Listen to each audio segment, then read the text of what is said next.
"It's you again," Lee said angrily when he recognized Debbie. "First you ruined my favorite song, now you make my dog sick."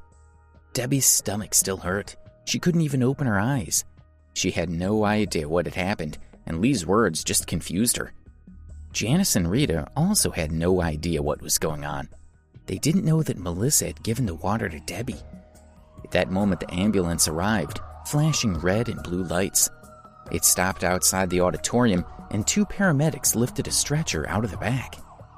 "We need to get Debbie to the hospital. We can sort this out later," Janice said as she and Rita went to help Debbie onto the stretcher.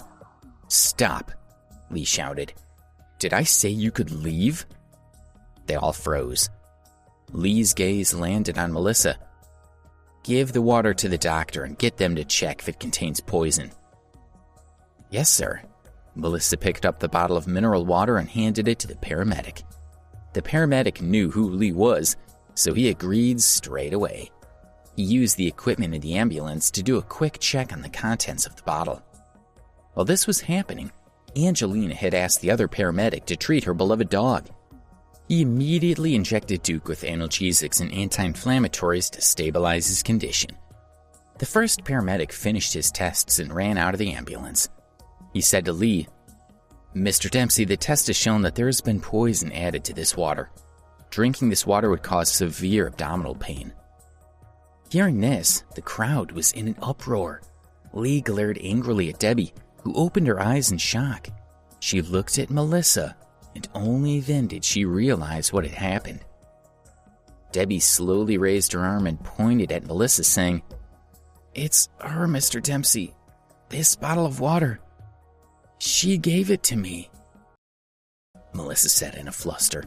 She looked at Lee, afraid that he would believe what Debbie said. She continued, "Mr. Dempsey, she's trying to frame me because she thinks that I reported her to Miss Campbell." Debbie looked at Melissa furiously and said, "Nonsense! It was you!" "Obviously, you drank it yourself to cover up the truth. Don't bother trying to frame me. If you admit the truth to Mr. Dempsey, I'm sure he'll understand and take pity on you." Melissa panicked, but she wasn't afraid. Today, she wanted Debbie to repay the debt that she felt she owed her, and with interest. Lee looked coldly at Debbie. "You must hate me for criticizing your singing, right?" he said. "So you decided to take it out on my dog? You have to understand that I sponsored this competition. I can only have the best singers on stage. Go on, admit what you did." Debbie looked at Lee and shook her head. It wasn't like that. She had no bad feelings toward him. She now knew that Melissa had orchestrated everything. "You destroyed my favorite song and then poisoned my dog. Are you tired of living or something?" Lee's tone became increasingly sinister as he continued. "But girl, if anything happens to my dog, you'd better stay well away from me." At that moment, Angelina walked straight over to Debbie and, without saying anything, she slapped her face twice. Neither Janice nor Rita tried to stop her. "How dare you poison my dog? Duke's life is worth 100 times yours. Who do you think you are?" she said fiercely to Debbie. Then she calmly walked back to Lee's side. "How's Duke now?" Lee asked Angelina. "I asked the paramedic to give him painkillers.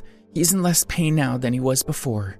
As Angelina was talking to Lee, the paramedic walked over with Duke and said, "Mr. Dempsey, your dog isn't in pain for the time being, but you need to find a professional veterinarian to have a look at him." "Thank you. We'll see the vet later." Lee bent down and stroked Duke's head. His gaze turned toward Debbie, and he whispered sinisterly to the dog, "Duke, do you know why you were in so much pain earlier? It was because of her. Do you want to take revenge?" Duke seemed to understand Lee's words and bared his teeth at Debbie. "Mr. Dempsey, what are you doing?" Janice and Rita were both terrified. Debbie also opened her eyes wide and looked at Duke. But Lee ignored them. He patted Duke's head and unhooked the leash. Duke ran toward Debbie while growling and baring his teeth. Janice and Rita were terrified and moved away from Debbie's side.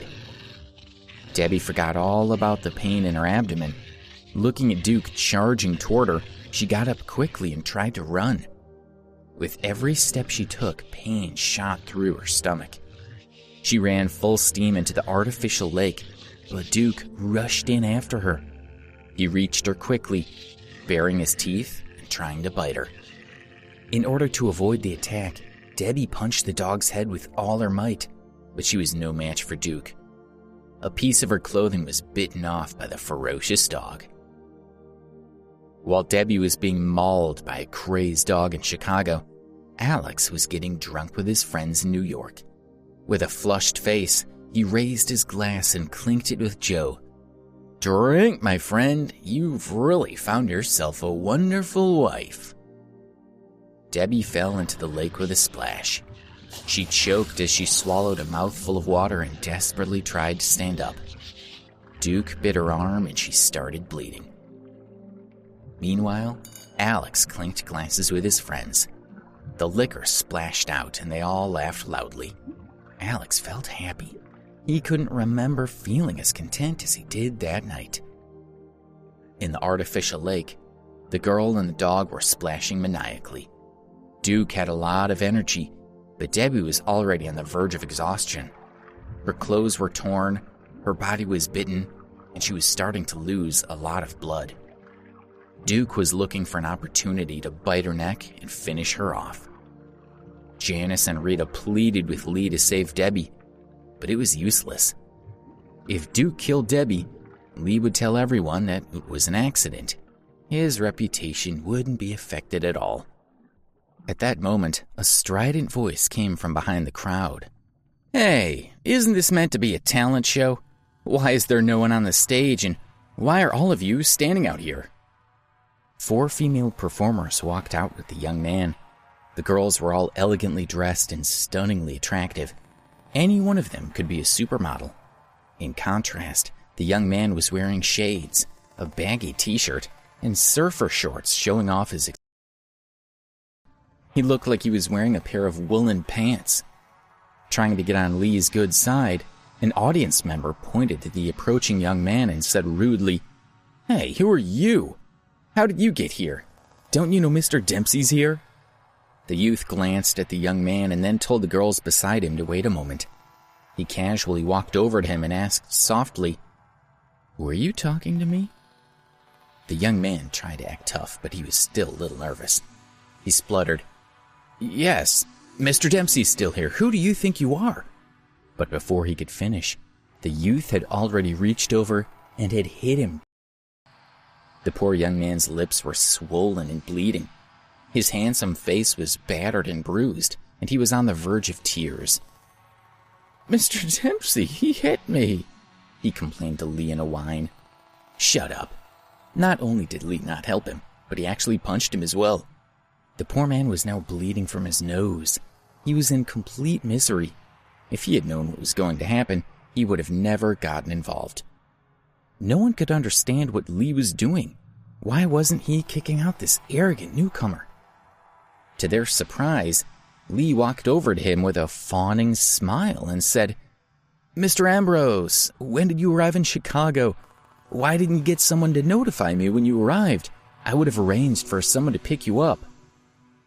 The audience was dumbfounded. They wondered, who is this Mr. Ambrose that Lee Dempsey's so afraid of? One man muttered to his friend, "Mr. Dempsey's such an important and powerful businessman, and yet he bowed to this slob?" "This Mr. Ambrose must be even more important than Lee Dempsey," agreed his friend. The first man looked at his phone and confirmed, "Yeah, he is. The internet says that this Mr. Ambrose is involved with half of the female celebrities in the entertainment industry. He's worth a fortune." From Lee's reaction to the youth, the onlookers had guessed his identity. The young man was Alex's half-brother, Justin. Since he had never been interested in the family business, no one recognized him. Although Justin was a member of the Ambrose family, his part of the family was far less rich and powerful than Alex's, and his wealth was far inferior. However, he was still one of the richest men in America. Lee knew this and had to treat him with respect. "Stop trying to to me. I'm here to watch a talent show," Justin said rudely to Lee. "Why is it stopped? What's going on and what's happening in the lake?" Lee replied, We were in the middle of a talent show and this woman poisoned my dog. I'm letting my dog bite her. Then we'll see if she dares to do something like that again." Lee pointed at Debbie, who was still struggling in the water. Justin hugged the 4 girls beside him and looked over at the artificial lake. Amidst the splashes, he could make out a dog crazily attacking a woman. It was impossible to see the woman's face.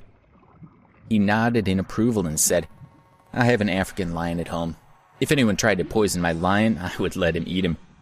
Just then the dog in the water jumped toward the woman's neck, and Justin got a clear view of her face. He was shocked. He recognized her as the same woman he had met on Harmony Island. It was his half-brother's girlfriend, Debbie. "Stop him. Stop. I know her. Stop your crazy dog now." Justin ran full pelt into the artificial lake. Please subscribe to the Pocket FM YouTube channel and press the bell icon for instant notification. Check out our channel for more such exciting shows.